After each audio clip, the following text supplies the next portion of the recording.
it's Beth from Miss Beth's Life, and I hope you enjoyed this week's What's for Dinner. I have filmed for you. I have filmed 3 meals, and I have filmed a special dessert pie that is new to me. I'm sure it may not be new to y'all, but it is new to me, and oh my gosh, if the previews of it when we tasted it is anything like it's going to taste, it's going to be awesome. And it's sugar-free. Yes, sugar-free. And I hope that you will subscribe and give me a thumbs up. And don't forget to hit that bell notification so you'll be notified anytime I do a video, so you can be notified and you won't miss a video. And I do, as you will see on my channel, I do these What's for Dinner.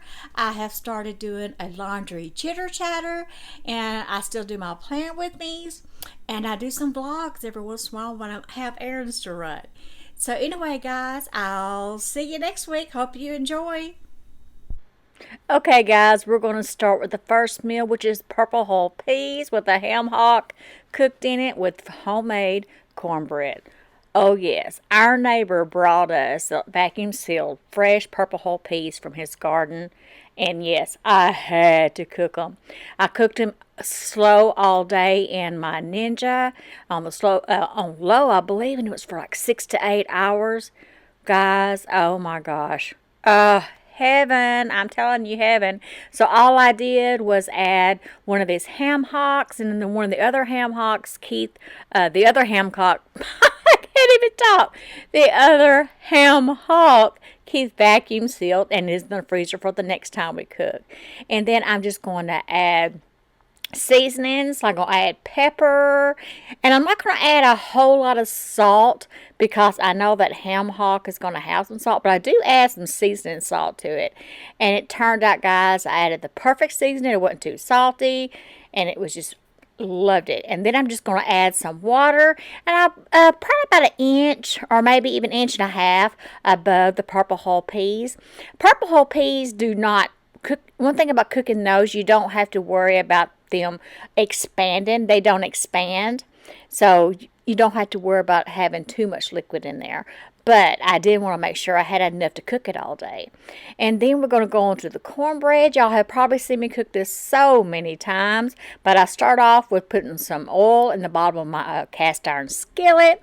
And I put it in the oven to be heating while I mix up the batter, which is a cup of cornmeal, a cup of flour, a tablespoon of baking powder, a splash of salt, 1 egg, and about a cup of milk. As you see here, I did not measure, but it is so easy. Like I said, I have the recipe in so many of my other What's for Dinner videos because I cook this all the time.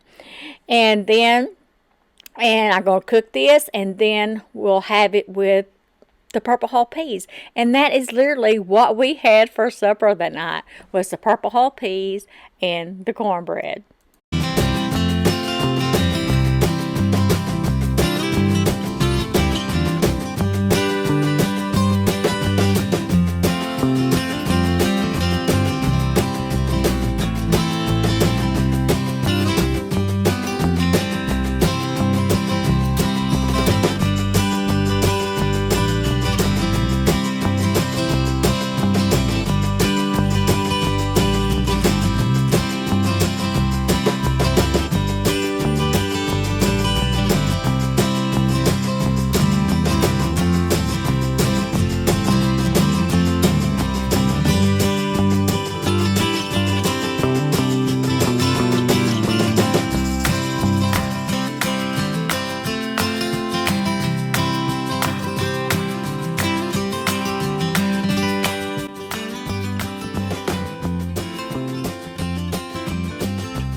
Okay, the next meal is going to be some smothered beef tips with some mashed potatoes and some of our carrots that me and Keith canned. And oh, it was so good. I'm going to start off by marinating the meat. I put a little bit of olive oil on there. I'm going to put some salt. I ain't going to put some salt, but I have the pepper in my hand right now. I'm going to put salt. I'm going to put garlic powder, onion powder, parsley flakes. Parsley flakes you really don't add any flavor, but it makes it pretty. It makes it pretty. And then I'm going to add some rosemary. Rosemary is something I haven't really cooked with that much, y'all, but I tried it, and oh my gosh, it was so good. And then I'm going to put some saran wrap on top of this, and I am going to put it in the refrigerator and let it sit probably about a couple of hours, and then I take it out and let it for about 30 minutes before I get ready to cook it, because I'm going to cook this in the Instant Pot, guys. And then I'll be back.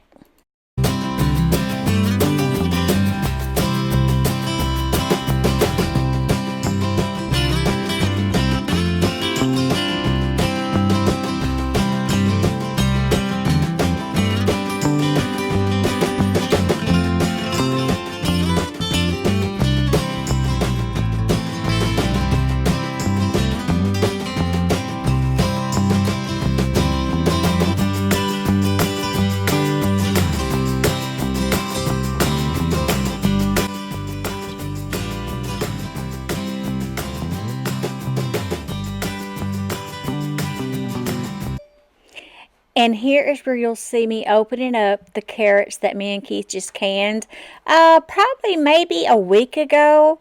And oh my gosh, guys, they turned out so good. I'm just going to open the jar up.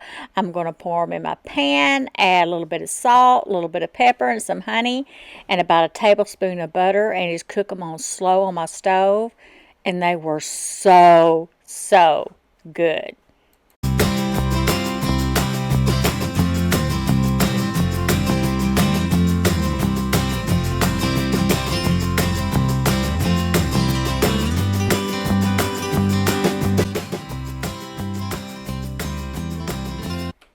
Okay, guys, now I'm going to open my Instant Pot up. I'm going to take the grate out. I'm going to turn it on, and I'm going to put it on the saute part so it will be heating up. And I'm just going to put some oil in the bottom of it so my beef tips won't stick. And I've got those marinated beef tips out, and I'm going to put them in there and let them just brown and get all browned up. And then what I'm going to do is I'm going to follow the directions on the brown gravy mix just that you buy in the store, the powder. I'm going to add a cup of water and that brown gravy mix on top of those browned up beef tips, and then I'm going to put my Instant Pot on manual, and I'm going to put it on 20 minutes. And guys, these beef tips turned out so tender, so delicious. I don't think this is the only way I'm going to cook them, I'll have to say. And browning your meat definitely seals in the flavor, and it was just, they were very good. Let me know if you try it.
Okay, and now for the dessert of the week. I made this sugar-free strawberry jello pie. Oh my gosh, guys, it was so good. It's called strawberry cream cheese jello pie. And I will have the recipe linked below. I got the idea from Large Family Loves channel, but she didn't use cream cheese in hers, and I used cream cheese in mine like the recipe called for. All you do is you're going to use your sugar-free strawberry jello, which I use strawberry banana, a graham cracker crust, and some sugar-free Cool Whip, and an 8-ounce thing of cream cheese, which I'm going to get right now at room temperature. You're going to bring up a half a cup of water to a boil. You're going to put that in your mixer, and then you're going to put your jello in there and dissolve it real good. And then after you get your jello dissolved, you're going to add your cream cheese. I chopped the cream cheese up in cubes just so they would mix better. I used my mixer and I got it all mixed up till it was creamy. And then all you do is add your whipped cream, fold your whipped cream in it, put it in your pie crust, put it in your refrigerator and let it set for a couple of hours. And guys, I'm telling you, it was delicious.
Okay, guys, the last meal I'm going to share with you this week is a homemade chicken pot pie. Easy, easy, easy. I just spray my 9-inch pie dish. I have some already pre-made pie crust that comes in a roll from Walmart. And I'm going to unroll one, I'm going to put on the bottom. Then I'm going to mix up my mixture, you will see. And then I'm going to put the other pie crust on the top.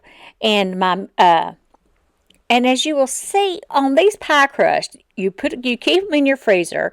And I did take them out for about 30 minutes before, but I guess it needed to be a little bit more than that because they were still frozen. So this bottom one you see, it's not going to be the prettiest thing in the world, but I can tell you it tasted really, really good. So I'm going to get this pie crust rolled out into the pan and kind of smoosh it around with my hands. As your hand warms up the pie crust, you can kind of mold it and get it shaped like however you want it. And then I'm going to go to the mixture of the chicken that I'm going to put in there.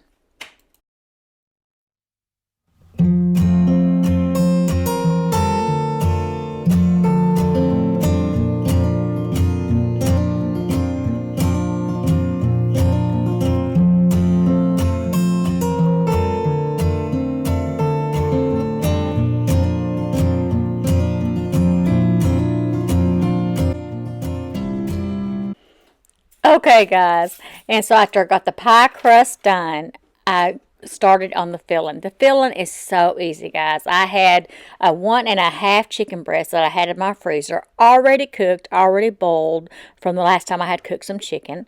I put that in there. And then I had about 1/4 of a bag of frozen corn, added that to it. I added about 1/2 a bag of peas and carrots, a can of cream of celery, then a can of, almost a full can of milk, what milk I had left in the refrigerator. And then I added just salt, pepper, and onion powder and garlic salt, not garlic salt, but just garlic powder, and just mixed it up real good. Added it to that crust, and then I ended up going ahead and on the top layer of the crust, I put it in the microwave for literally 10 seconds. And you will see that it rolled out so much better than the other one. And then you're going to see that I'm just going to get that crust all mixed up with the other crust. And you'll see what I'm talking about here in just a moment.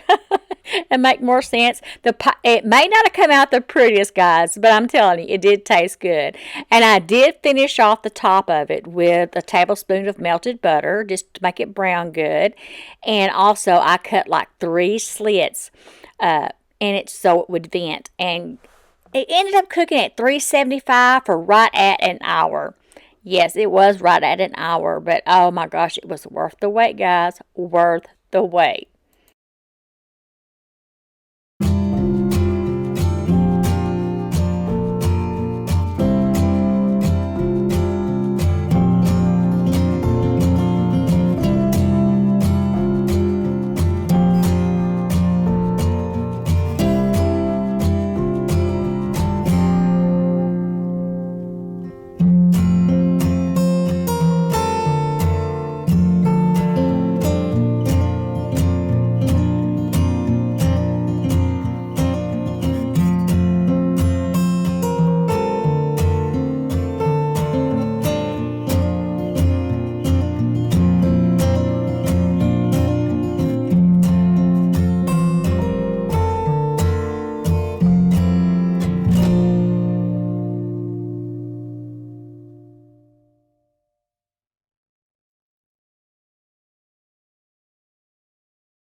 Okay, guys, here it is after I had put it the top layer in the microwave for just 10 seconds.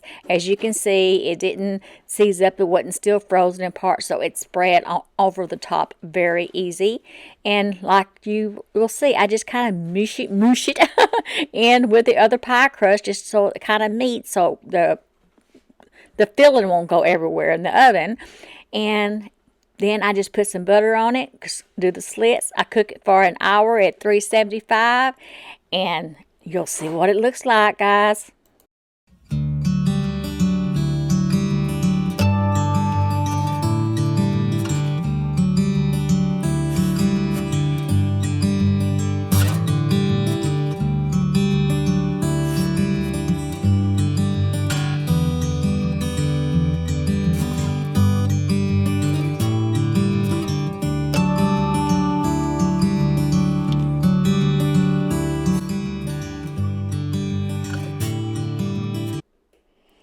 Okay, guys, there you see I'm doing the splits, putting it in the oven, and it comes out so pretty. Right there it is. And then I'll also show you the pie, and we both enjoyed it so much. I hope you enjoyed it. Don't forget to subscribe and give me a thumbs up and hit the little notification bell, and I'll see you guys next week. Bye.